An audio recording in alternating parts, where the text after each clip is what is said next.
nabadgelyo iyo naxariis korkiina ha ahaato dhammaan ummadda Soomaaliyeed iyo waliba inta ku hadasha afkayga hooyo Soomaaliga. Intaanan hore u sii guda galin qodobkaan raba inaan maanta ka hadlo, tani waa Gold Weekly Analyze. Ka faa'iideysi wacan oo wanaagsan.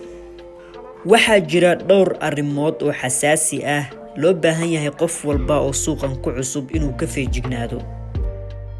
dhowrkii toddobaad ee ugu dambeysay waxaa jiray cabashooyin aad u fara badan ee igaga imaanayay ardayda ku cusub suuqan iyo waliba inta ku dhiban suuqan, taasoo ay ka fursan weyday noqotayna lagama maarmaan in aan ka hadlo.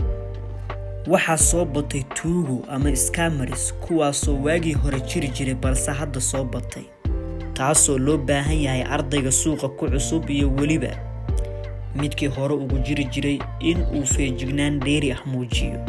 waxayna ku soo